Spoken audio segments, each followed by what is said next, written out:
Hello, അസ്സലാമു അലൈക്കും. ഞാനിതിന് മുമ്പൊരു കായ്പോളൻ്റെ വീഡിയോ ഇട്ടപ്പോൾ ഒന്ന് രണ്ട് പേര് എൻ്റെ അടുത്ത് ചോദിച്ച് കായ്പോളൻ്റെ റെസിപ്പി കാണിക്കുമെന്ന്. അപ്പോൾ ഞാൻ വിചാരിച്ചു കായ്പോളെല്ലാം എന്താ ഇപ്പോൾ കാണിക്കുക, എല്ലാവർക്കും അറിയുന്നതല്ലേ എന്നെല്ലാം അങ്ങനെ വിചാരിച്ച്. പക്ഷെ എന്നാലും അറിയാത്ത ആൾക്കാരൊക്കെ ഉണ്ടാവുമല്ലോ. അപ്പോൾ ഇതും അന്നത്തെ പോലെ തന്നെ ഹസ്സിൻ്റെ ഫ്രണ്ട്സിന് വേണ്ടിയിട്ടാണ്. അപ്പോൾ അന്ന് കിട്ടാത്തവരും പിന്നെ അന്ന് കുറച്ച് കിട്ടിയിട്ട് എന്താ പറയുക, നല്ല ടേസ്റ്റ് ഉണ്ടായിന് എന്നും കൊടുത്തേക്കണേ കായ്പോള വേണേന്ന് അന്ന് ഞാൻ അവരെ കണ്ടപ്പോൾ നേരിൽ കണ്ടപ്പോൾ എൻ്റെ അടുത്ത് തന്നെ പറഞ്ഞിട്ടുണ്ടായിന്. അപ്പോൾ കുറച്ച് ദിവസമായിട്ട് പറയുന്നു. അപ്പോൾ ഞാൻ വിചാരിച്ചു എന്തായാലും നോമ്പിന് മുമ്പ് തന്നെ ഉണ്ടാക്കി കൊടുത്തേക്കാം, പിന്നെ നോമ്പെല്ലാം നമ്മളും തിരക്കാവുമല്ലോ. അപ്പോൾ അങ്ങനെ വിചാരിച്ചിട്ട് ഞാൻ ഉണ്ടാക്കുമ്പോൾ ഞാൻ വിചാരിച്ചു എന്തായാലും അതൊന്ന് വീഡിയോ ചെയ്യാം. അപ്പോൾ കാണാത്തവരും ഈ റെസിപ്പി ചോദിച്ചവർക്കും ഉപകാരമാവുമല്ലോ എന്ന് വിചാരിച്ചിട്ട് ഞാനത് ഷെയർ ചെയ്യുന്നതേ ഉള്ളൂ. അപ്പോൾ ഇതാ നല്ല പഴുത്ത പഴമാണ് എടുത്തിട്ടുള്ളത് ഞാൻ. പിന്നെ അപ്പോൾ 4 പഴം എടുത്തിട്ടുണ്ട്. അതിങ്ങനെ ഇതേപോലെ 4 പീസാക്കിയിട്ട് ഇങ്ങനെ നീളത്തിൽ കട്ട് ചെയ്തിട്ട് പിന്നെ കുഞ്ഞു കുഞ്ഞു പീസാക്കിയിട്ട് ഇങ്ങനെ കട്ട് ചെയ്തിട്ട് വെക്കാം.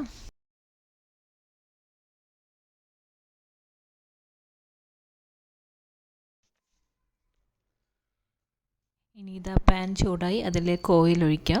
പിന്നെ ഓയിലില്ലെങ്കിൽ നിങ്ങൾക്ക് RKGയിലും അങ്ങനെ വേണമെങ്കിൽ വാട്ടിയെടുക്കാം. ഞാനിപ്പം കുറച്ച് ഓയിലും പിന്നെ ഒരു ടേബിൾ സ്പൂൺ RKGയും കൂടി മിക്സ് ചെയ്തിട്ട് അതിലോട്ട് നമ്മളിതാ കട്ട് ചെയ്ത് വെച്ചിട്ടുള്ള പഴം ഫുള്ളായിട്ട് ഇട്ട് കൊടുത്തിട്ട് ഒന്ന് വാട്ടിയെടുക്കണം, ആ ഒരു കളറെല്ലാം മാറുന്നവരെ.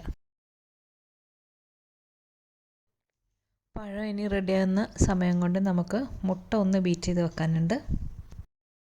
അപ്പോൾ ഞാനിപ്പോൾ 5 മുട്ട എടുത്തിട്ടുണ്ട്. ഇതൊരു കുറച്ച് വലിയ സൈസ് മുട്ടയാണ്. അങ്ങനെ ആ മുട്ടയെല്ലാം ഞാനൊരു ബൗളിലോട്ട് പൊട്ടിച്ച് വയ്ക്കുന്നുണ്ട്.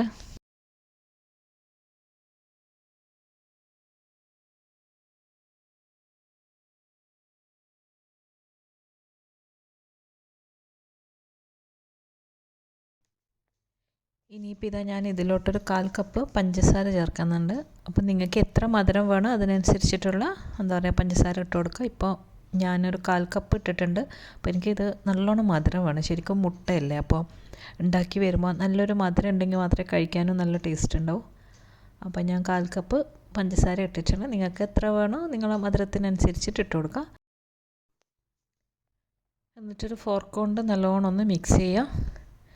പിന്നെ ഇതിലോട്ട് ഒരു 1/2 ടീസ്പൂൺ ഏലക്കായ് പൊടിച്ചത് ഇട്ട് കൊടുക്കുക. അപ്പോൾ ഒരു മുട്ടൻ്റെ സ്മെല്ലെല്ലാം ഒന്ന് മാറി കിട്ടും.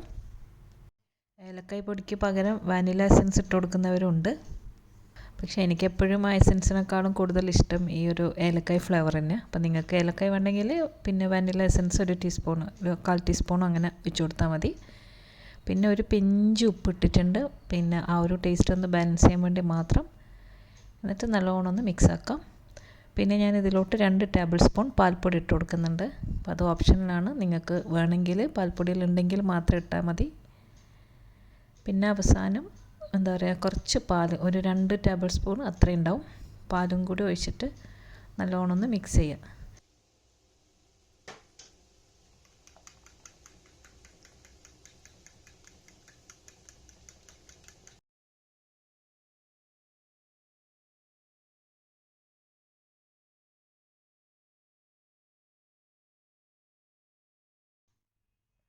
പഴം ഇതാ റെഡി ആയിട്ടുണ്ട്. ഇനി നമുക്ക് ഈ പഴം ഒന്ന് കോരി മാറ്റി വെക്കാം.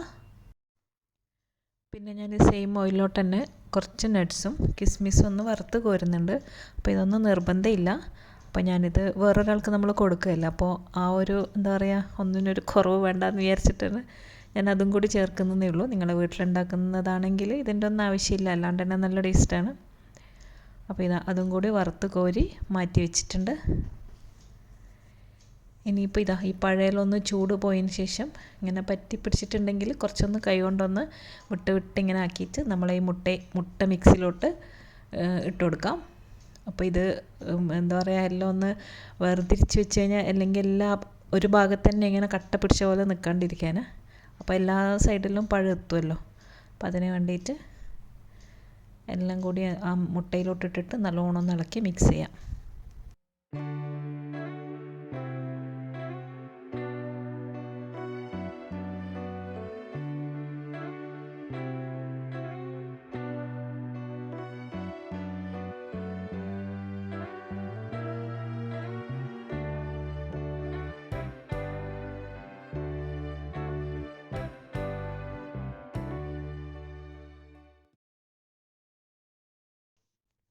ഇനി നമുക്ക് പോള റെഡിയാക്കാം.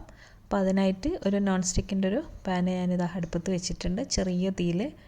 അപ്പോൾ ഈ ഒരു പാത്രമാകുമ്പോൾ നമുക്കിങ്ങനെ എന്താ പറയുക, നോൺ സ്റ്റിക്ക് തന്നെ ആണെങ്കിൽ ഏറ്റവും നല്ലത്. അപ്പോൾ ഞാനെപ്പോഴും ഈ ഒരു പാത്രം എടുക്കുന്നത് ഇതൊരു കറക്റ്റ് അളവാണ്. ഒന്നിക്കിൽ അല്ലെങ്കിൽ വലിയ എന്താ പറയുക സൈസായിരിക്കും, അല്ലെങ്കിൽ നന്നായി ചെറുതായിരിക്കും. ഇതാകുമ്പോൾ എനിക്ക് എപ്പോഴും നല്ല കറക്റ്റായിട്ട് കിട്ടലുണ്ട്. അപ്പോൾ അതിലോട്ട് ഞാനിതാ കുറച്ച് RKG ഉണ്ടല്ലോ, നെയ്യൊന്ന് തടവി എല്ലായിടത്തും ഒന്ന് ചുറ്റിച്ചിട്ടാക്കിയിട്ടുണ്ട്. ഇനി നമ്മളെ ഈ ഒരു മുട്ടയും പഴമുള്ള മിക്സ് ഉണ്ടല്ലോ, അത് ഫുള്ളായിട്ട് ഇതിലേക്ക് ഒഴിച്ച് കൊടുക്കാം. എന്നിട്ട് വീണ്ടും ഒന്ന് ഇളക്കി ചെറിയ തീയിൽ വെച്ചിട്ട് നല്ലോണം ഒന്ന് അടച്ച് വെക്കാം. അപ്പോൾ ഇത് എത്ര മിനിറ്റ് എടുക്കുന്നുള്ളത് ഞാൻ പറയാം. അപ്പോൾ ഇത് ഞാനൊരു കുറച്ച് കഴിഞ്ഞപ്പോൾ ജസ്റ്റ് ഒന്ന് തുറന്ന് നോക്കിയിട്ടുണ്ടായിന്. അപ്പോൾ ഈ മേലെ സെറ്റ് ആകുന്നതിന് മുമ്പ് തന്നെ ആദ്യം വറുത്ത് മാറ്റി വെച്ച ഒരു നട്ട്സും കിസ്മിസും ഉണ്ടല്ലോ, അത് ഇട്ട് കൊടുക്കുക. ഒരു 5 മിനിറ്റ് അങ്ങ് കഴിഞ്ഞപ്പോൾ ഇത് ഫുള്ള് സെറ്റായി കഴിഞ്ഞാൽ പിന്നെ ആ ഒരു എന്താ പറയുക നട്ട്സും മറ്റേ കിസ്മിസെല്ലാം മേലെ ഇങ്ങനെ നിൽക്കുമല്ലോ, അതിലോട്ട് സെറ്റാവില്ല. എന്നിട്ട് അതിന് ശേഷം ഞാനിത് വീണ്ടും അത് അടച്ചു വെച്ച് ഒരു 30-35 മിനിറ്റ്സ് എടുത്തിട്ടുണ്ട്. അപ്പോൾ ഒരു ഫോർക്ക് കൊണ്ട് കുത്തി നോക്കുമ്പോൾ ഇതൊന്നും പറ്റി പിടിക്കുന്നില്ല, എല്ലാം കുക്കായിട്ടുണ്ട്. ഇനി ഒരു പ്ലേറ്റ് വെച്ചിട്ട് നമുക്കിതൊന്ന് മറിച്ചിടാം. ഇനിതാ കമഴ്ത്തി എടുത്തിട്ടുണ്ട്. അപ്പോൾ ഇതാ നല്ല അടിപൊളി കായ്പോള റെഡി ആയിട്ടുണ്ട്. ഇനി നമുക്ക് ആ മറ്റേ സൈഡും കൂടി ഒരു 2-3 മിനിറ്റ് കൂടി ഒന്ന് വെക്കണം. അപ്പോൾ എല്ലാം കൊണ്ടും നല്ല എന്താ പറയുക പെർഫെക്റ്റ് ആയിട്ടുണ്ടാവും. അപ്പോൾ അതും ഇത് ഞാൻ തിരിച്ചിടാൻ പോവാണ്. അപ്പോൾ ഇങ്ങനെയെല്ലാം ഇടുമ്പം ശ്രദ്ധിക്കുക, ചിലപ്പം കുളമായിപ്പോവും. അപ്പോൾ ഞാനിത് കയ്യിലെടുത്തിട്ട് തന്നെ ഒന്ന് ചെമ്പിലോട്ട് ഇട്ട് കൊടുത്ത് എന്നിട്ട് വീണ്ടും 2-3 മിനിറ്റ് കൂടി ചെറിയ തീയിൽ അടച്ചു വെക്കാം.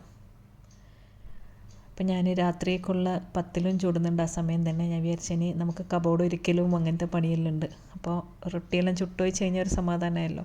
അപ്പോൾ ഈ തിരക്കിന് തന്നെ ഒരു ഭാഗത്ത് നിന്ന് ഇതാകുമ്പോഴേക്കും അപ്പുറത്തെ സൈഡിൽ നിന്ന് റൊട്ടിയും ചുട്ട് വെക്കാമെന്ന് വിചാരിച്ചു.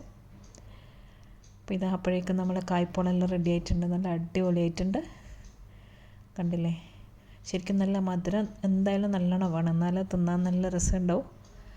അപ്പോൾ ഇതാ കായ്പോള റെഡിയായി. ഇനി ഇതൊന്ന് പാക്ക് ചെയ്ത് ഒന്ന് കട്ട് ചെയ്തിട്ട് എന്താ പറയുക ഒരു പ്ലേറ്റിൽ വെച്ചൊന്ന് ക്ലിങ് ഫിൽം ചെയ്ത് പാക്കാക്കിയിട്ട് കൊടുത്തു വിടണം. അപ്പോൾ ഇത്രയേ ഉള്ളൂ കായ്പോളൻ്റെ റെസിപ്പി. എല്ലാവരും കാണുക, എല്ലാവരും ഉണ്ടാക്കി നോക്കുക. ഇനിയിപ്പോൾ ഇതാ ഇനി കിച്ചണിൽ കുറച്ച് പണിയുണ്ട്.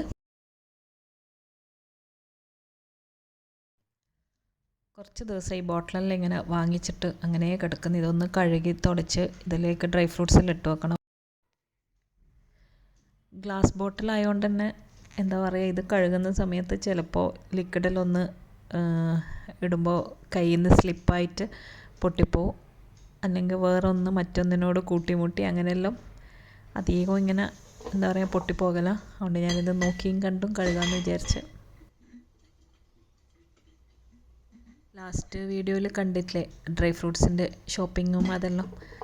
അപ്പോൾ അതെല്ലാം ഇനി ഇട്ട് വെക്കാനുള്ള ബോട്ടിലാണ് ഇതെല്ലാം. അപ്പോൾ കുറേ ഉണ്ടായിരുന്നു. അപ്പോൾ എന്താ പറയുക അധികം ഉള്ളത് ഇടാൻ വേണ്ടിയിട്ട് വാങ്ങിച്ച് വെച്ചതാണ്. പിന്നെ ഇതെല്ലാം വെക്കാനും അത്രയും സ്ഥലമേ ഉള്ളൂ കബോർഡിലെല്ലാം.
ഇനിയിപ്പോൾ ഇതാ അന്ന് കൊണ്ടുവച്ചിട്ടുള്ള ഡ്രൈ ഫ്രൂട്ട്സ് ഒന്നും കവറൊന്നും പൊട്ടിച്ചിട്ട് വരില്ല, അങ്ങനെ തന്നെ കിടപ്പുണ്ടേനു. അപ്പോൾ ഇതെല്ലാം എന്താ പറയുക ഒന്നെല്ലാം ഒന്ന് സെറ്റാക്കാൻ വേണ്ടിയിട്ട് ഓരോ തിരക്കായിട്ട് സമയം കിട്ടുന്നില്ല. അപ്പോൾ ഇന്ന് ഇതാ വൈകിട്ടായി. അപ്പോൾ ഞാൻ വിചാരിച്ചു എന്തായാലും ഈ ജോലിയെല്ലാം വേഗം തന്നെ അങ്ങ് തീർത്തേക്കാം.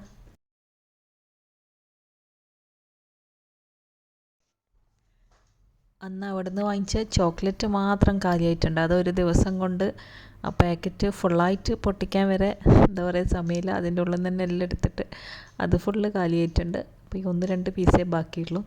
നല്ല അടിപൊളി ടേസ്റ്റുള്ള നല്ല എന്താ പറയുക പിസ്താഷ്യോ സ്റ്റിക്ക് എന്നും പറഞ്ഞിട്ട് നല്ല രസമുള്ളൊരു ചോക്ലേറ്റ് ആയിരുന്നു. അന്ന് ഞാൻ ഡ്രൈ ഫ്രൂട്ട്സ് വാങ്ങിക്കുമ്പോൾ പറഞ്ഞിട്ടില്ല, ആ ഷോപ്പിലുള്ള ആൾ ഓരോ പുതിയ പുതിയ ചോക്ലേറ്റ് എടുത്തിട്ട് നമുക്കിങ്ങനെ കൊണ്ടു തരുന്നുണ്ടതിന്. ഓരോന്ന് ടേസ്റ്റ് വെക്കുമ്പോൾ അതിങ്ങനെ കുറച്ച് കുറച്ച് അത് വാങ്ങിക്കുമെന്നല്ലോ. അപ്പോൾ അതാണ് ഇതെല്ലാം. പിന്നെ ഞാനങ്ങനെ അധികം ചോക്ലേറ്റൊന്നും അങ്ങനെ കഴിക്കില്ല. കുറേ ഉണ്ടെങ്കിലും ഒന്നോ ഒരു പീസോ എടുക്കില്ല, അതിൻ്റെ ഹാഫ് അങ്ങനെയല്ല കഴിക്കലുള്ളൂ. അപ്പോൾ അതെല്ലാം ഇവിടെ മാറ്റി വെച്ചിട്ടുണ്ട്. ഇനിയിപ്പോൾ ഇതാ ഓരോന്നും തുടച്ച് എല്ലാം ഇങ്ങനെ ബോട്ടിലാക്കിയിട്ട് കബോർഡിലൊന്ന് സ്ഥലം എന്താ പറയുക ഉള്ള സ്ഥലത്തെല്ലാം ഒന്ന് ഒപ്പിച്ചെടുക്കലുണ്ട്.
ഈ അത്തിപ്പഴം ഉണ്ടല്ലോ ഫിക്സ്, ഇത് എന്താ പറയുക, ഞാൻ ശരിക്കും ഇത് കട്ട് ചെയ്തിട്ട് ആ ഒരു കയറിൻ്റെ മുകളിൽ നിന്ന് എല്ലാം അടർത്തി എടുത്തിട്ട് ഇടാൻ. അല്ലെങ്കിൽ നമ്മൾ ഈ ബാങ്ക് കൊടുക്കാനാകുമ്പോൾ ഈ നോമ്പ് തുറക്കുന്ന സമയത്ത് തിരക്കിനാകുമ്പോൾ അതിങ്ങനെ ഫുള്ളിങ്ങനെ വലിച്ചൂരി എടുക്കുന്ന വലിയൊരു ബുദ്ധിമുട്ടായിട്ട് എനിക്ക് തോന്നും, കുറച്ച് അടങ്ങറ് പോലെ. അപ്പോൾ ഞാനതെല്ലാം ഒന്ന് അടർത്തി എടുത്തിട്ട് ഇങ്ങനെ ഒറ്റ ഒറ്റ പീസാക്കി വേറെ വേറെ ഇട്ട് വെക്കും. അപ്പോൾ വേഗം എടുത്ത് കഴുകാനും എല്ലാം നല്ല ഈസി ആയിരിക്കും.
പിന്നെ ഇതാ അതിൻ്റെ ഇടയിൽ വാഷിംഗ് മെഷീനെല്ലാം ഒന്ന് ക്ലീൻ ആക്കാൻ ഇട്ടിട്ടുണ്ടായിനേനു. പിന്നെ അതിൻ്റെ ലിക്വിഡ് ഒഴിക്കുന്ന ഇതെല്ലാം ഉണ്ടല്ലോ, ആ ഒരു പാർട്സെല്ലാം എടുത്ത് കഴുകി ഉള്ളിൽ അതിൻ്റെ ലിക്വിഡും പൗഡറിലും ഇട്ടിട്ട് ഓണാക്കി അതെല്ലാം ഒന്ന് ക്ലീൻ ചെയ്തെല്ലാം തുടച്ച് വെച്ച് അപ്പോൾ ഇന്നത്തെ കിച്ചണിലെ ഒരുക്കങ്ങളെല്ലാം കഴിഞ്ഞു. അപ്പോൾ വീഡിയോ എല്ലാവരും ഫുള്ളായിട്ട് കാണാം. എല്ലാവർക്കും ഇഷ്ടപ്പെട്ടു എന്ന് വിശ്വസിക്കുന്നു. അടുത്ത നല്ലൊരു വീഡിയോ ആയിട്ട് ഇൻഷാ അല്ലാഹ് ഇനിയും കാണാം. അസ്സലാമു അലൈക്കും. ബൈ.